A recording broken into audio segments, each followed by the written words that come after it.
छोटे छोटे जानवर भी तुम्हें चढ़ा के भाग जाएंगे, महाराज आपका राज्य आप ही के हाथ में है। उस बगुले ने सिंह को इतना उकसाया कि सिंह गया और उस ब्राह्मण को फाड़ कर खा गया।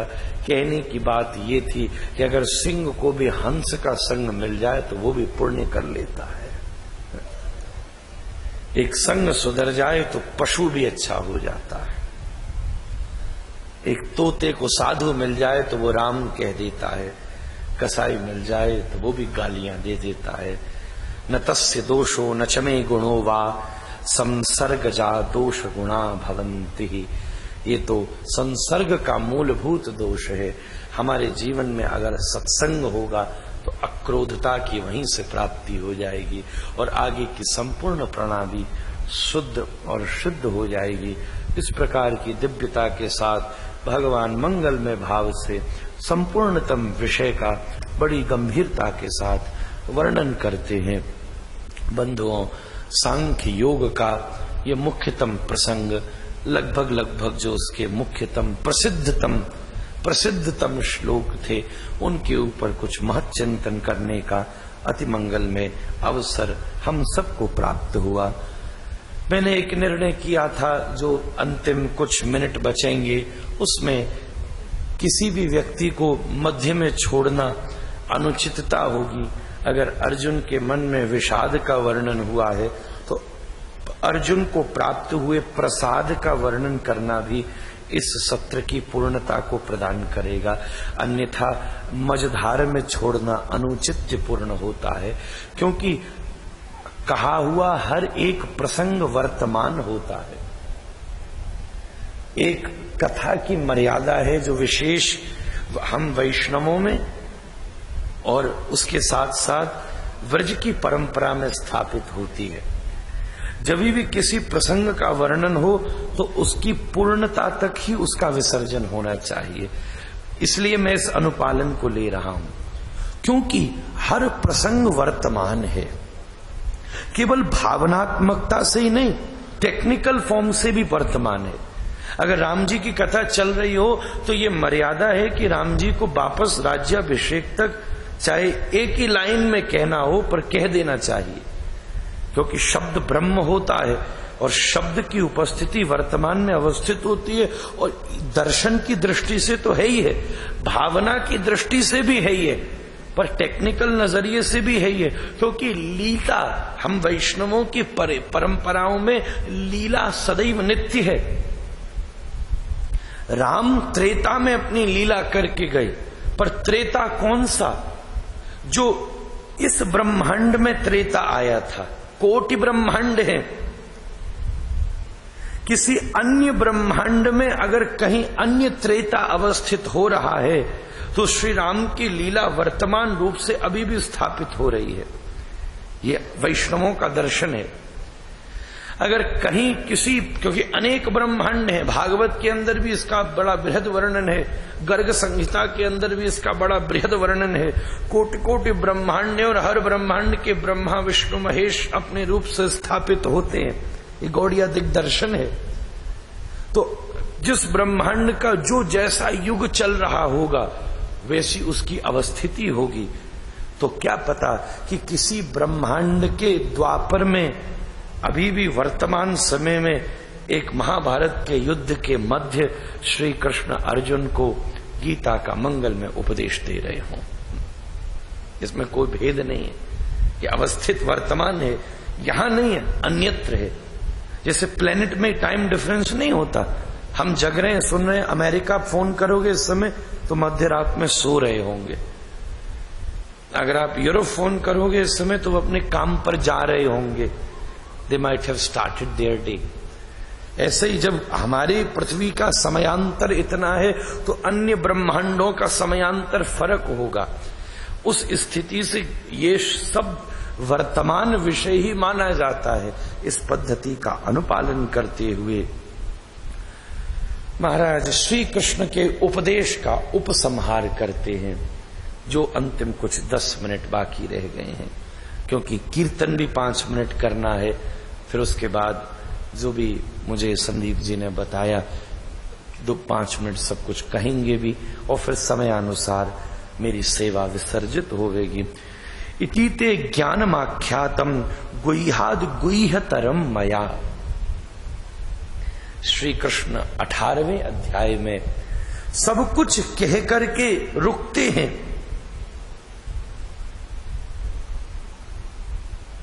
सबसे पहले इससे पिछले श्लोक में ये शरण संकेत किया, तमेव शरणम गच्छ सर्व भावेन भारत।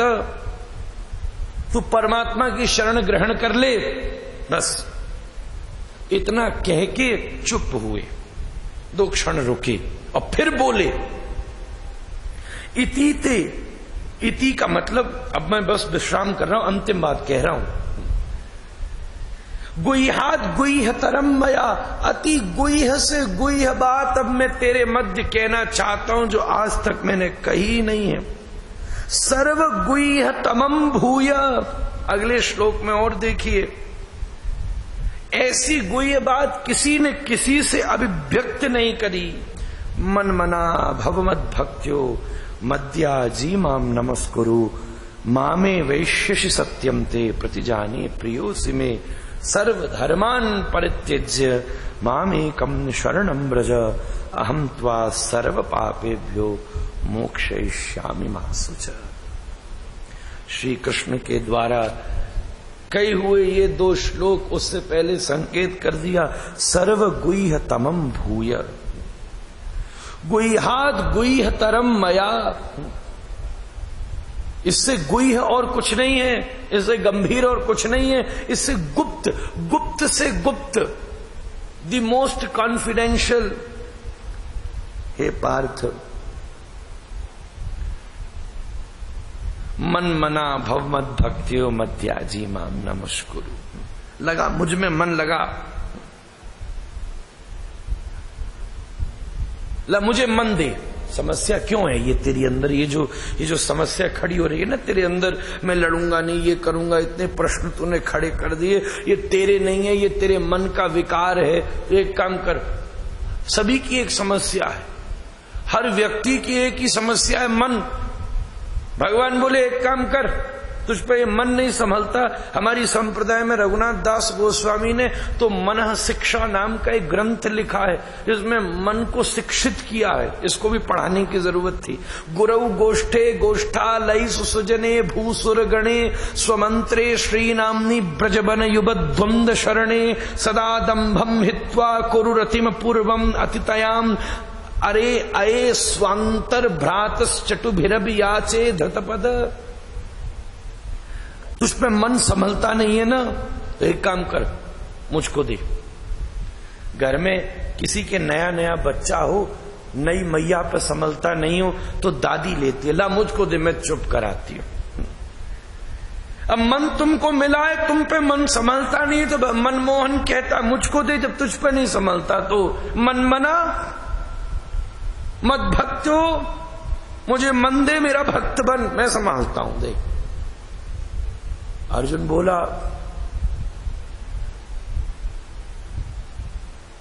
मन तो देने को तैयार हूं, पर तुम मेरा मन लेकर भाग गए तो क्या होगा? तुम्हारा अता पता तो कोई मालूम नहीं है। कभी तुम धनुष उठा लेते हो, कभी वाराह, कभी कूर्म, कभी हयग्रीव, कभी सुदर्शन, कभी वंशी। जो इतने भेष बदलता हो उस पर विश्वास किया जा सकता है? तुम मेरा मन लिया और मन लेके भाग गए तो मैं तुम्हें कहां ढूंढता फिरूंगा? भगवान बोले चलो एक डील कर लेते हैं, मुझे तो मन में बंद, मुझे तो तू मन दे दे और मुझको अपनी बुद्धि में बंद कर ले, मुझको अपने निर्णयों में ले ले। मन मुझको दे दे और मुझको अपने निर्णयों में ले ले। सर्वधर्मान परित्यज्य, धर्मान यहां धर्मान शब्द है, व्यवहारान ये भी कहा जा सकता है।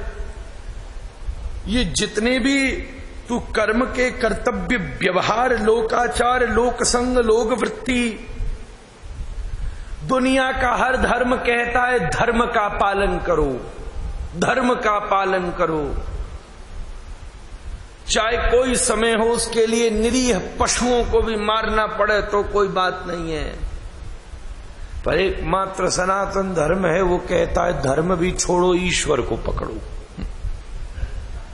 तुम्हारी जो इच्छा हो वो पालन करो, उसको पकड़ो। अगर ये स्वतंत्रता नहीं होती तो सनातन धर्म की ऐसी सिद्धि नहीं होती।